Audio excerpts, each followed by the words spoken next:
Mr. J. What's up? Let me put my phone on silent. Oh yeah, good one. Let me turn this down. Yeah. How are you doing, man? I'm doing good. I'm sleeping normally, so Healthy schedule. Healthy schedule. Not touring, so physically I'm doing good. Yeah. Mentally is a whole other story, but yeah. We've been talking for a couple of hours earlier today, but it's an interesting time, and especially for you, for the level of artist that you are. Yeah. Because I feel like you are the sector of the industry that, at least for the artist, is biggest hit, because from one day to another you just lost 100%, almost 100% of the income. The bookings income. Yeah. And from all the artists I talk to, I see that the biggest artists are the ones that are struggling the most with this whole period, because they are hit the hardest. Yeah. In their wallets, mainly. Yeah, and in their touring schedule probably. So. Yeah. What have you noticed around you? Like, you probably talk to other DJs as well? Yeah, it's been it's like we all like jumped on other stuff to do at the beginning, like, oh, let's do live streams. Mm-hmm. Let's find stuff to do right now, and like it's a bit maybe of a mechanism of denial, you know, like you don't really want to believe that you basically have your whole life turned upside down. And I think now we're starting to realize like what stuck from that, so what we're gonna keep doing. Mm-hmm. Nobody's gonna live stream every day now, though nobody's doing those live sets every week. Yeah. So yeah, that's where we're at right now. I think where I'm at right now is like, okay, let's see what I really want to do right now. Also in the future with my career, because I have some time now to think about that. So I notice some guys are not panicking, but a bit stressed about, oh my, like what now, you know? And I'm more being relaxed and like, okay, what now? You know, in a positive way. Yeah. But there are still a lot of changes, so it's definitely not per se easy. But at least I have time, and I have saved some money, so I can take some more time, which is really really good for me right now. Yeah, that gives you the room to think about it on your own pace. Yep. And what have you noticed with, for example, your bookings agency or the managers or like people who work for you? Because a booker, like there's no job for them anymore. No. I mean they still work. What at least from my agency. What do they do now? Keep in touch with promoters, see what's going on. But of course they're not gonna have every day. They're not gonna have stuff to do every day, like, or at least not the whole day. So I think they're keeping in touch with people about live streams. They're keeping in touch about the virus and what's going on, and what does it mean with the law in different countries. So like they're checking on Asia, what's going on, checking on with what can we do with the visums. Is travel already possible? Stuff like that. So they're trying to keep updated on everything and. So it's like, it's not the same amount of work as before, but I still think they are just busy scanning everything and like keeping a good relationship with promoters, festivals. And stuff. Yeah, it's super weird to see everyone reacting differently to the same situation. As in, it's just super interesting to watch how everyone takes a different approach to it. You and Nikki was also one of them. Maybe there's a couple more, I don't know. Yeah. But you started live streaming pretty quick, I recall. Mm-hmm. What was the reason behind that? Like, well, I've always I live stream on Twitch, and it always intrigued me, and I was always like, if I'm gonna do live streams, I'm gonna do it on Twitch. But I didn't really know that much about the platform yet. I just was like, okay, if you do live streams, you do it on Twitch. Yeah. And if you are a gamer, you watch people game on Twitch. Yeah. So I was like, okay, I have some time now to figure out how that works. And so I just started and like making artworks for it, making the stream layout and designing your own emojis and like everything, you know, you get to know the platform. And I think because I had the time, I figured it out, and I like to be busy creatively. So I put my creativity into instead of extra into music. Like I'm still making music, but not per se extra or more than before. But I put that creativity also into stuff like that, like new stuff I just wanted to try out as a hobby. And like a lot of people think like, oh yeah, you need a new income now, or you know, colleague DJs are like, oh, what am I gonna do now? You know, what we need some things on the side. But I don't do it because of extra income, but I just do it because it's like a hobby. Yeah. The same way I started making music is like, I want to do it. I want to try it out and see where it takes me. And if I can make some money on the side, it's great. But fun, it's not the main goal. Yeah, because you mentioned gaming has also been. You've always been interested in gaming. Yeah. It's just that you were always on tour and it's kind of hard to game. So I used to play a lot of video games when I was like 14, 15. In my teenage years. Counter-Strike or which? Counter-Strike, Medal of Honor, Battlefield, stuff like that. Oh, dude, Battlefield. Like the old stuff, Half-Life. Just like the first-person shooters a lot, which people still remember right now. So I was already a gamer, and then like Fruity Loops came into my life. But then that was a game for me a little bit. So I when I was like 15, so I did that as well a lot. I know a lot of gamers who are my age, who downloaded Fruity Loops when they were younger, and just messed around in it. Yeah. And then it's just like they made one hip hop beat and that was it. But I just was like, okay, I can finally create music. And now like you said, like I don't have all of the time with all the touring. Either I'm tired, or I want to spend time with my girlfriend, or I want to, or I'm traveling, you know. So, but now I have some extra time to play video games. So I'm kind of picking that back up again, and it's a great way to switch off also a little bit. Yeah. So and hang out with friends online if you can see them in real life.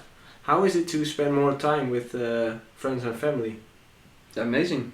Yeah. I mean, now it's of course weird. I haven't seen my family. Well, now we start seeing each other again, but we waited a little bit in the beginning of the lockdown, of course. It's just good to be on the same time zone all the time, and especially the same rhythm. So, if you're in China and it's 2 p.m., you have no idea what the time in Holland is. You don't. You're just so disconnected from your home, and you don't feel that now. So you feel that connection, and you can call your mom, and like it's the right time to call your mom. Yeah. You know, you're in sync. Yeah, exactly. Yeah. For some reason that makes a huge difference in your. Can imagine perception of that. I believe in some kind of way, we as human beings aren't really built to be in different time zones each day. Yeah, no, we're not. Definitely not. No, it's just that because of all the things we invented, we can, but it's not like that's the best habitat for us. It's terrible. If I notice now how much energy I have left at the end of a day, or I mean, it's not that I'm never tired, but like I used to be always tired. Yeah, now, like chronically tired. Yeah, now I realize like, oh wow, there's some more energy. Really? Like, and still are pretty fit, like you work out, you're pretty healthy. Even during touring, yeah. Holy shit, yeah. I was talking to Jules and Scott Sparks yesterday, and one of them also said that since they stopped touring, like their skin became much better. Because just because they stopped touring, because of all the dry airplane. It's also just less stress. Less bad food, probably. Yeah, eat more healthy. Although I had some barbecues last couple weeks. That's nice weather. So. Yeah, I saw the piece of meat you ate. That's great. It's not necessarily bad for you. It's just true. But like with a barbecue, you also eat. It's not only the meat. You eat like bread and sauce. Beers. Beers. Yeah. I can imagine. So, gaming is something you you found back. Yeah. In some kind of way. Is there something else you experienced that changed? Well, just my whole private life is like it's a switch, it's different being home all the time. Also, it sets it sets your relationship on edge, you know, like even the one with your friends, because if I didn't respond to them, my friends would be like, oh, never mind, he's probably in Asia. But now they're like, dude, why don't you respond, man? Yeah, you're at home. And they find out like the truth, like I never respond, you know. She's just lazy. Yeah, I'm just very lazy. No, like, I'm bad with the response, but it's also because you, it's a habit. It became a habit of like, oh man, I'm in the plane right now. I'll text him back later, or and for some reason, a lot of that kind of behavior sticks right now. So it's cool. It's a cool observation. It's not necessarily nice, but like it's good to see, or good. It's cool to see that sticks. It's interesting. Yeah, that's the right word. Yeah, we talked about the whole habit thing before, and it's super interesting to see what you kind of teach yourself during the tour life, and what kind of helped you to make the life more comfortable, like not responding at all times. Because you had a good reason at that moment. Yeah. But maybe you also did it because it was kind of comfortable. For sure. Like, it's pretty stressful for everyone if you see how many people get stressed because they feel they constantly have to reply everyone on social media, on Twitter, Instagram. It's like it's where you arrive in your hotel room. You can't sleep. So you can do two things. You can either, or you can do a bunch of things. You can either like watch a movie, switch off, so you don't have to think about everything you need to do, or you can answer emails. So what you do is like, you know, I just want to not too much stress right now. I need to chill. I'm gonna watch a movie, and people, because you know that people on the other end of the email are not, they know you're on tour. Yeah. So it's kind of an excuse, a fair excuse, but still, you know, like you give yourself an excuse, like, yeah, I mean, I'm in Asia, you know, like, but you can respond. Yeah, sure. But it's a decision. You just choose not to. Yeah. And that kind of sticks a little bit right now, which I notice, and that's. I mean, it's good that I notice, you know. Yeah. So I can try to. That's the start of it all.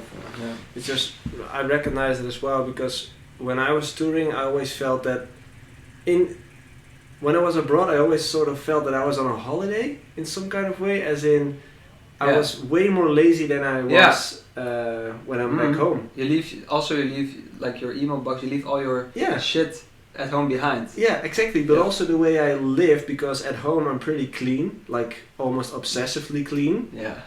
And in a hotel room, I don't give a fuck. It's just towels laying around, like drinks everywhere. You get very lazy sometimes. Yeah, for real. And for me, that was also weird to notice, like how you can change just by putting yourself in a different environment each time. And now that you're back home, although it might not feel at home for a lot of artists because you've been away that much, you need to find your own new way of living. Yeah. And that can be really weird.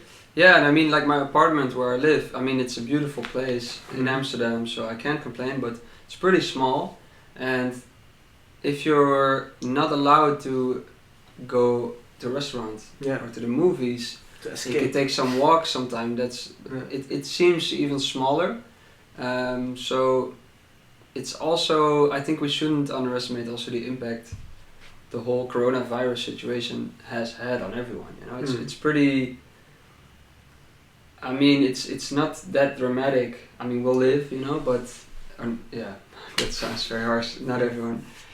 I shouldn't laugh, but like, you know, we'll be fine. Yeah. To put it like that, we'll be fine. But still, it's pretty. It can be a pretty heavy impact on you mentally. Yeah. Without you noticing, you know.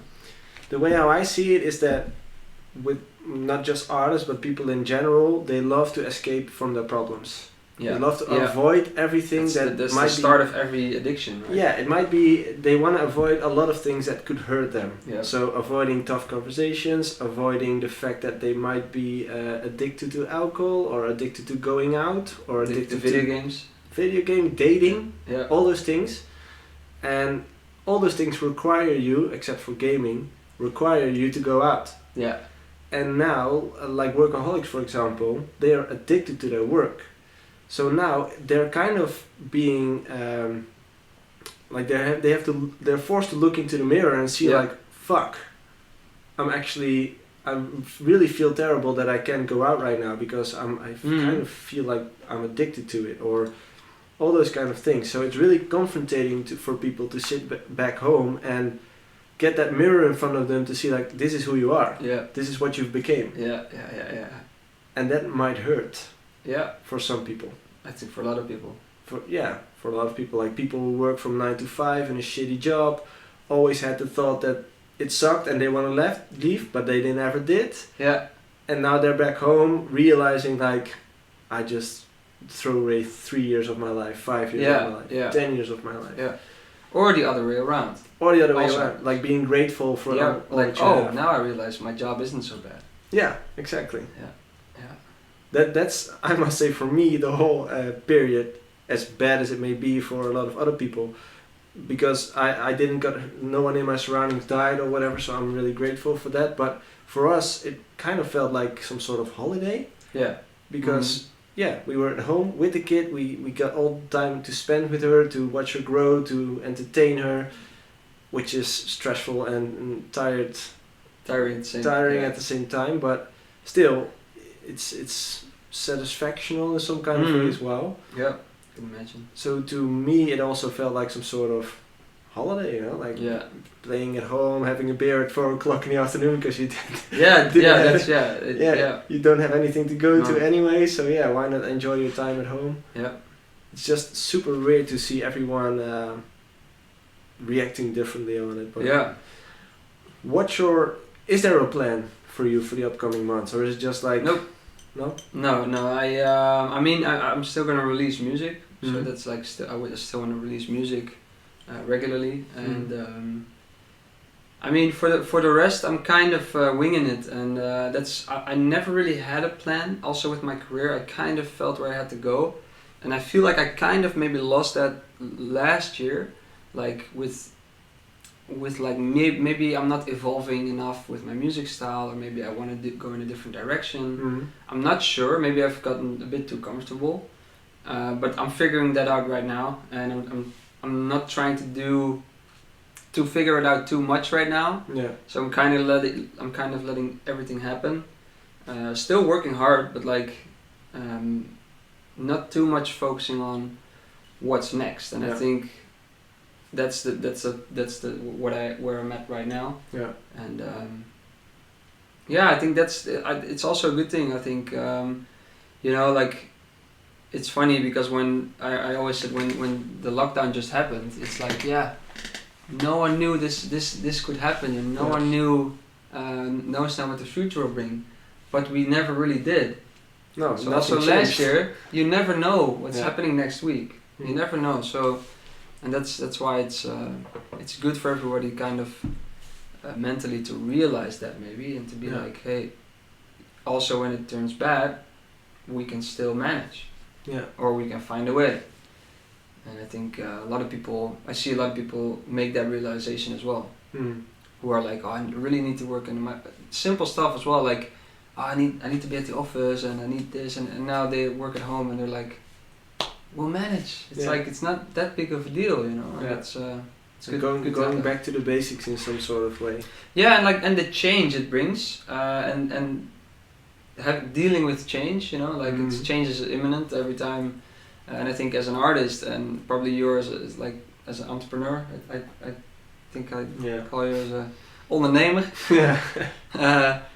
You know that, and you kind of know like, okay, change is always coming, and it's like you gotta face it, or don't, and face it too late and it becomes a mess, But a lot of people who maybe have gotten comfortable with their job, they are now forced to face this change. Exactly. And can be a good thing. So. But that's the thing, like change. The way how I see it, like I try to embrace change.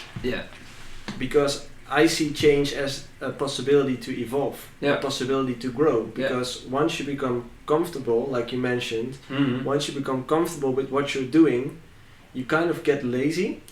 And you kind of pause. You kind of stand still. And what I like to do is I like to be comfortable with change. I like to be comfortable in a position where everything can change in an hour, and I'm okay with it. Yeah. You know, like okay, we'll wing it in some kind of way. Yeah. And I think as an artist, like you for example, are pretty used to change as well, because an artist's life is pretty unregular. Like a lot of things can change the last minute. Yeah. When you're in the US and a flight gets cancelled, or I don't know, a show gets cancelled last minute, or you need to, your SD card doesn't work. Exactly. Like you need to adapt to certain last minute things. Yeah. And I'm not sure how about you, but for me that was really hard in the beginning. Mm-hmm. For example, the USB stick didn't work. In the beginning, I could panic. Yeah. It's like, what the fuck am I going to do now? Yeah.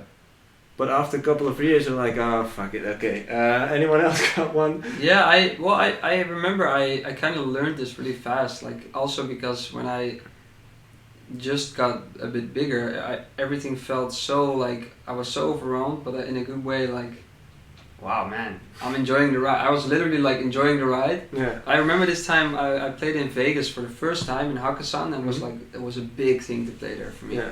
And because I remember Tiesto when he opened this, and like he was part of the whole design of the club. And I remember we were having dinner, and it was like, okay, by the way, you're on in 10 minutes.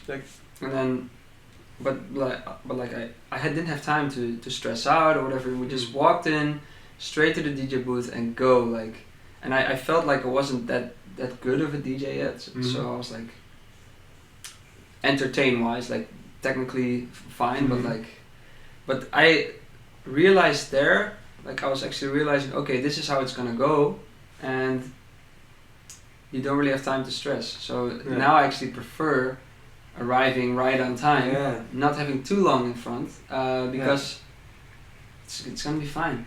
I mean, what's the worst that can happen? Like, your SD doesn't work, and so what? Yeah. And there's probably another DJ with an SD, like. Yeah. Also because that's a DJ set, like.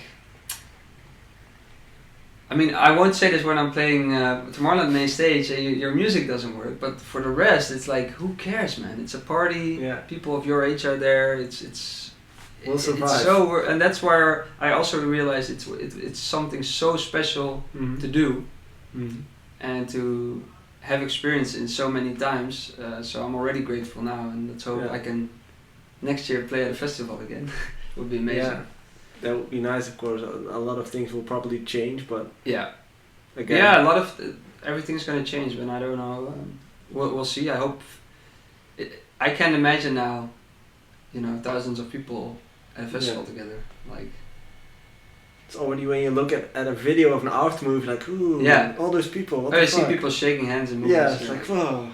Don't do it. It's weird. Not allowed. It's weird. Yeah. But when you started off DJing, were you like scared at the beginning, or did it always felt some sort of comfortable being on stage? Or? Well, the thing is, I learned DJing in like small bars in Drunen, my hometown. Drunen. Shout out Zeven Lantaarns. And like, technically I learned a lot there, so I was fine. I could DJ, and I realized like I can, when it's just the music, I can kind of build a set pretty good. Like, but then entertainment-wise, I'm not like a born entertainer, so that's where I sometimes really was insecure about the way I moved, or the way I brought energy, and that's a thing where I learned a lot of doing that and enjoying that as well, because that's important. You can't just not enjoy it, because then you get kind of like Avicii. You know, he had that also, those fears. So I learned to enjoy it, but I also realized that our scene, it's gotten more and more to the point where that is way more important than the music. Like, you need to be a gimmick, you need to be amazing, you need to be drinking a lot. And I'm like, hey, but I have this awesome music, and I can play a set where the crowd will enjoy it, but apparently, and I'm not hating on it, I'm just seeing it. Apparently you need to be some kind of gimmick and some kind of story, and like, and I'm like, I just want to play music, and I think that changed a lot the last couple of years, and I've started to realize that as well. So I'm not sure if that's for me, so if I don't know how festivals are gonna look like that way either. Yeah. Are they gonna book more based on music again, or is it gonna be the techno and on the other side the gimmicks? You know, like. That was one of the things I was struggling with too in my career, because in the beginning of my career it was mainly about the music. Yeah. Like when I was visiting DJs, I didn't care about how he looked or what he did. I was just listening to all the tracks that he was playing. Unfortunately, we didn't have Shazam at that time, because otherwise I would be standing like this all night long. But I also noticed as soon as, I think it all started when the States became a big market. Because that's kind of the moment for me when DJs started to become acts. Like what do you mean? When the market of the US opened for DJs. The States. The States. The United States of America. As soon as that market opened up for us, I kind of felt like DJs started to MC more. Started to entertain the crowd more. And that kind of evolved into a much more bigger thing, from throwing cakes to anything else that you can imagine. And that also, to me, kind of felt like it didn't really match with me. Like I love to play, and the entertainment part, as in moving behind the decks, came natural to me. It was I was okay with doing that, and I loved doing that. But I wasn't comfortable with MCing as an artist. I wasn't comfortable with, I don't know, walking up front of the DJ booth and start people hyping it up. You know, that wasn't me. No, I can imagine. And somehow I lost the connection with DJing at that moment. I think. Like if I go to those underground parties, that's much more my thing. Just one big dark place with one big light in it and some smoke, and a DJ somewhere, I don't know where, somewhere we don't even have to see him. Yeah, I kind of have that with, there's still like some big DJs who like are made legend status, and they don't need to be doing a lot on stage, and they just play their music and they have their fan base. And I still have the feeling that in some countries I'm still at a point where I need to prove myself, but I'm also kind of past that in my career. You know? So if I came to the US, for instance, in some cities, no one knew who I was. And in the beginning of your career, that's normal. You fight for it. You know, you're like, let's go, let's show everyone who I am. This is me. But after a while, you start to realize this is my strength and this is my weakness and this is who I am.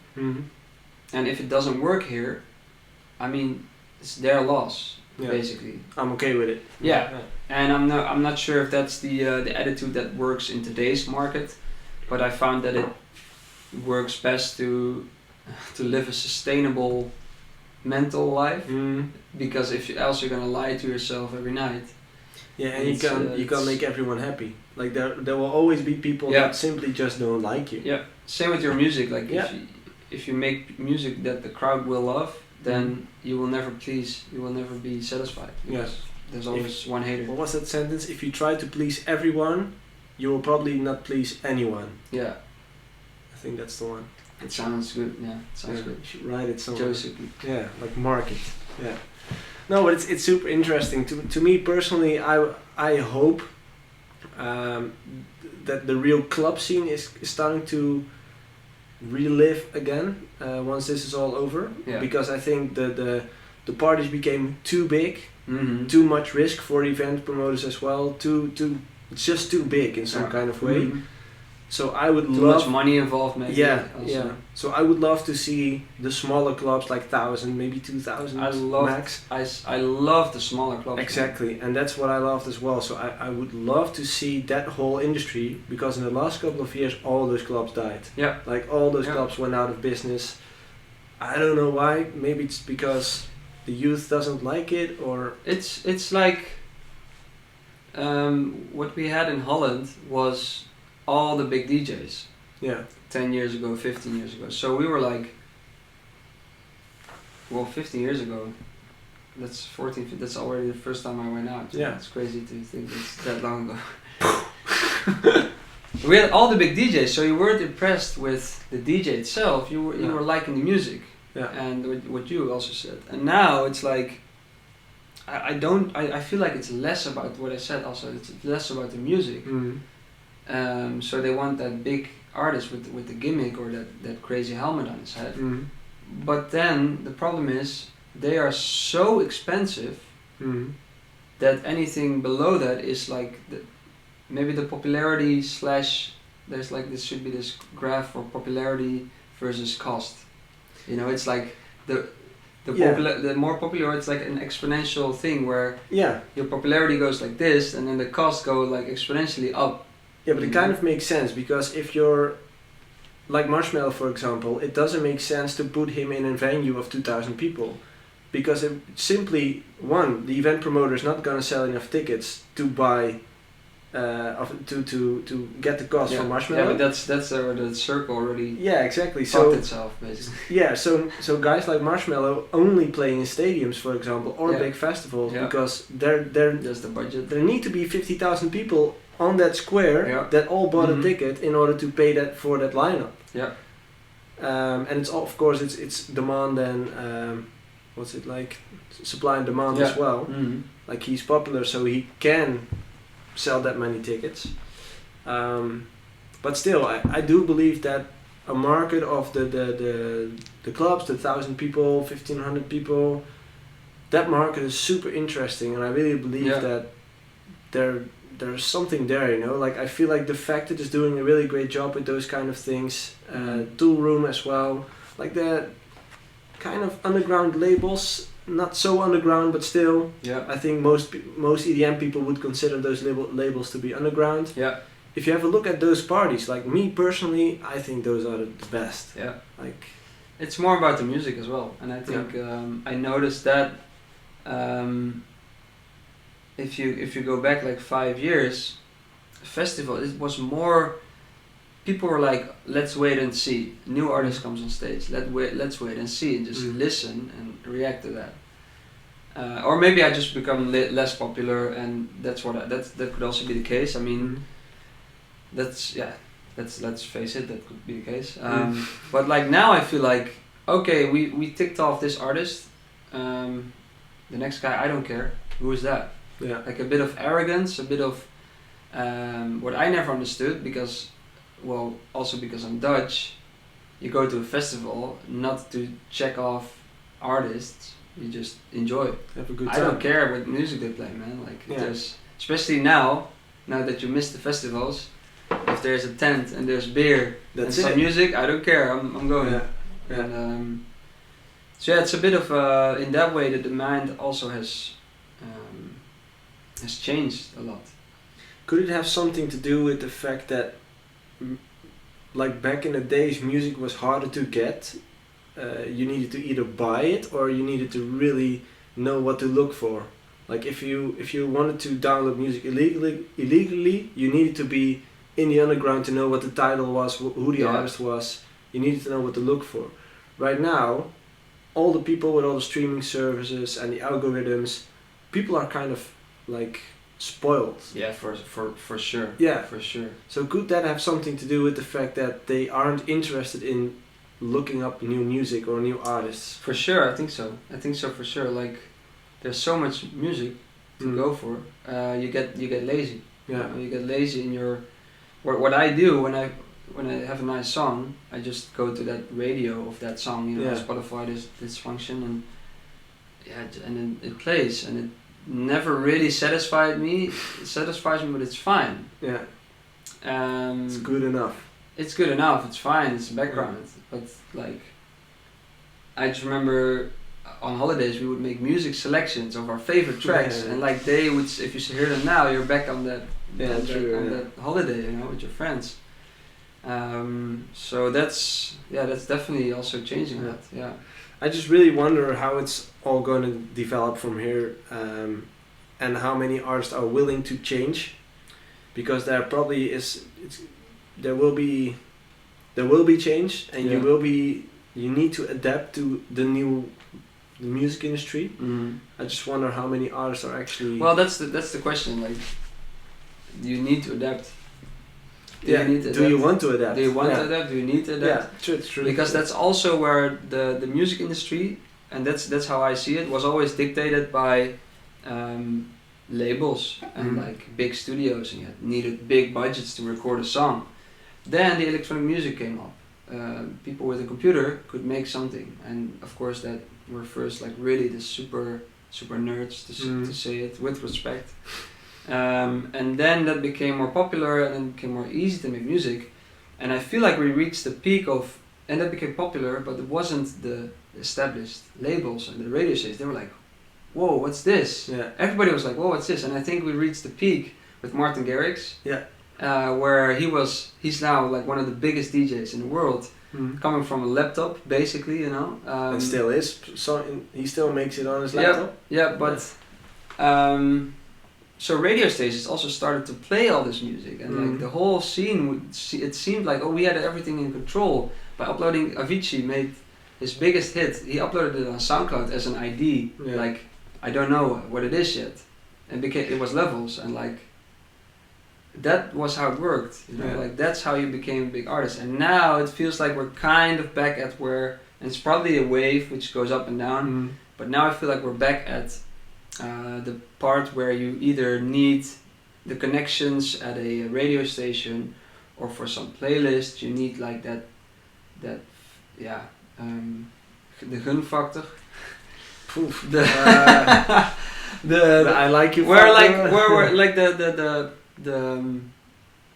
goodwill, you need the goodwill of certain people, which I mean it makes sense in the way that the platforms work, and that sounds very negative the way I say it, but on the other hand, through those platforms we now make more money on all this digital music than we used to. So I'm kind of not complaining about it. It's just that it changed and it's out of your hands. I'm just seeing it, and I think it also is something good, the fact that you are able to have so many things in control yourself, and not relying that much on like the big labels or like all the gatekeepers in the industry.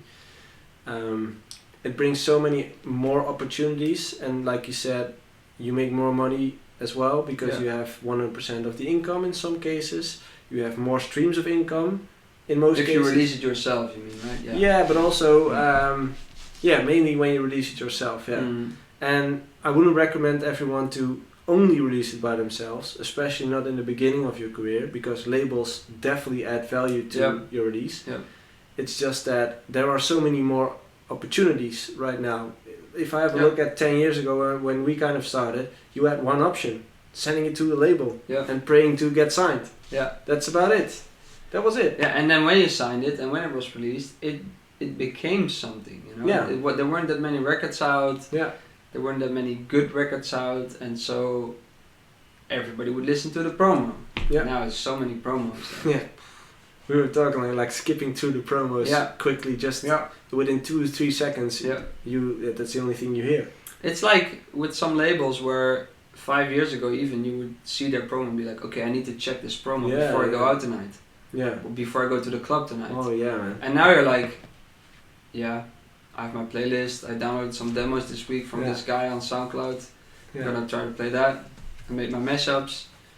I have some new music. Like, you don't really care about these promos anymore. Promos were like this. And sets changed. Like, true. If Tiesto plays Tomorrowland, for instance, he plays his own records and the records from his label, and there's so much good music to choose from that it becomes very difficult to be integrated in someone's set. True. But I mean, that's also the challenge, you know. How cool is it if you get featured in that set? So that's to all producers out there, that's the challenge, man. It's a positive thing. Stand out of the crowd. Yeah. To me, I still remember those promos. Like you mentioned, like if you get an email from I don't know, Spinnin' or Revealed or whatever, and you still remember, like, oh shit, like it felt like this was this little package dropping in your email. It's ooh, here you go. Yeah. And then you just, I have the new record for tonight. Exactly. Everybody's gonna love this record. Yeah. Exactly. And somehow that changed. Like, we need to figure out how we can bring that back. That vibe. Yeah, but it's also something where I think companies and also DJs and everybody's always trying to capture vibes like that, and then giving it a label, giving it a name, trying to commercialize it. But that's just not how it works. Like the whole EDM scene, and I noticed that especially in the US, it just kind of grew. It like came out of nowhere. It came out of Yeah. the fans and some guys from a laptop, and it just took off. Yeah. And then a lot of people started looking at that and then looking like, okay, this is working. This is going to be the business plan. And Yeah. it becomes already so boring, and you just feel when an artist is not sincere. Yeah.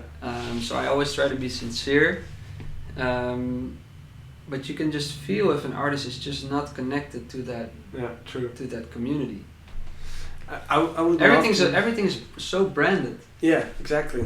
And it's not the way EDM was. EDM was just this niche.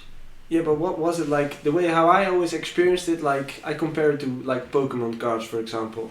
When back in that days, like collecting all those cards, and you had like high value cards and low value cards, and you died to get one of those high holographic Charizard cards. Yeah. That feeling of owning that card was like heaven. Yeah. And I still remember that promo. That promo was the holographic Charizard card. If I had the new Hardwell song in my set that evening, even though no one in the crowd knew which song it was, I felt like I'm the man, I have the one unreleased song that no one else has. Yeah, but they're still gonna hear and listen, hey, this is different. Exactly.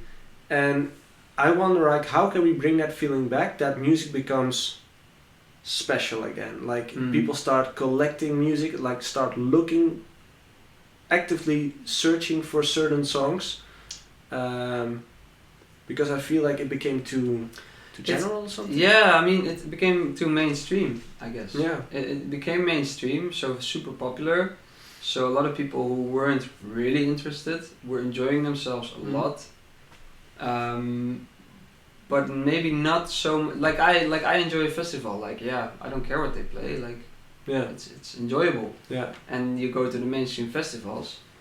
So we might need it to go a little bit underground again, but like not saying like techno or deep house, because that's also not a scene where people think like, what's this track? Yeah, that's still. I really like this hi-hat. That's still going on right now. Yeah, but not really like that. They don't really think like, oh, this track. There's this track with this. After a minute, the hi-hat comes in and it blew my mind. Yeah. They just go there for the rave. They go to switch off. But like. Yeah.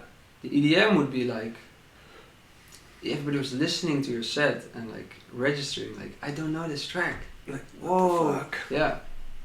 Maybe the word that might be a keyword in this whole story is exclusivity, because there is no exclusivity anymore. If you make a new song, tomorrow you send it out to anyone, and maybe you even put it out online and it's available to everyone. Yeah. So. So maybe exclusivity, because with those Charizard cards, those holographic Charizard, there were only 10 cards available. Yeah. Like there weren't 50 or a million available. No. And maybe that's the thing we kind of lost in the last couple of years. Like, I still remember if I had a song and I send it out to colleague DJs, I only send it out to like 10 people. Yeah. And the AAA list. Yeah, and most of the times I even watermarked the songs. Okay. So that I send everyone a different version with like a hi-hat in the beginning or something. Knew, like they sent it around. Yeah, if it leaked, I know who it was. That's super smart. Yeah, I just changed the hi-hat, like in version 1, the hi-hat was on the 4th gig, and I noted it like, okay, that DJ got version 1, that DJ got version 2. If you think about it now, it's like, crazy. What the Yeah. But, that's something I kind of miss. That. But also I'm not sure if it's working. Like I know Swedish House Mafia, the big comeback. Everybody was anticipating like, oh, they're gonna bring new music, and I think they played one ID or something, one track no one knew. No hype. Yeah. No one cares. No one registers. No one cares. They care about the brand Swedish House Mafia. They care about being there. But new music. So I feel like it's more about the brand and about that sensation of like Swedish House Mafia. Yeah. And that's what, I mean, it's not that someone thought like, oh, I'm gonna do that and it's gonna not ruin the scene, it's gonna make the scene a whole lot different. No, it became like that, And it's not necessarily a bad thing, as in it made the industry much more commercial, with much more opportunities, with much more availability for people to actually make money from it. Yeah. But at the same time, every positive also brings a negative. Yeah. Well, we should not lose the soul of what it's about, Yeah, I can relate. And what really stood out to me is I did some like not warm up sets, but like support sets or a set early slot at the festival, and you just literally see people waiting for the headliner, or the actor supporting, and they're looking at you like, I'm waiting. And that's like I cannot imagine that 5 years ago. No, that's true. Because it was like we enjoy all this music, and of course we love that artist, but hey, we're here for the whole experience, and that's what I don't know where that went wrong. But you know, like I don't know if you also had that with festivals, like the war for who has the most production, who has the most flames. No, that was after who has me. the most CO2, who has the biggest name on the poster. Yeah. All that stuff became more important, and for obvious reasons. I mean, if there's more money involved, that stuff is going to be more, you know, it makes difference. But it's just it changed, you know, and so it's a good question to how can we get that old vibe back. I've been flirting with this idea because if I have a look back at my career, most of the time the sets that I enjoyed the most were the warm-up sets. Because those were the sets that I could play the music I loved the most, like the kind of slow tech house-ish kind of vibes. So I was flirting with this idea, like, why not get back into music just for fun? Because I love coaching and I'm doing this full time, and I'll definitely keep doing this, but there's still some passion for music inside of me. So why not start making music again? And just that kind of music. So I become the next big warm-up DJ. I don't want to become the headliner. I want to become the next big warm-up DJ. The warm-up DJ. No big fees, no headline bullshit, like just the warm-up DJ. I don't care if you're... Yeah, I don't know. I always loved warming up the crowd. Like getting them ready. I just something in that whole vibe. I like that. I feel exactly what you mean. Also because there's not really pressure on you to entertain that much. It's really about the music. Yeah. And you can leave the club at 12. Like, fuck this. I'm going home. Or you can party if you choose to. Or you can party. It's the best world. It's I agree. Cool. I agree. Listen, we can talk for hours, but I'm actually already late. I see 2 minutes. Anyway, thanks for being here again. Thanks for having me again, man. Always great talking to you. For sure. And we'll stay in touch, man. Good luck in the upcoming weeks. You too. Months. You too. Years. Who knows? Stay in touch. Thanks, man.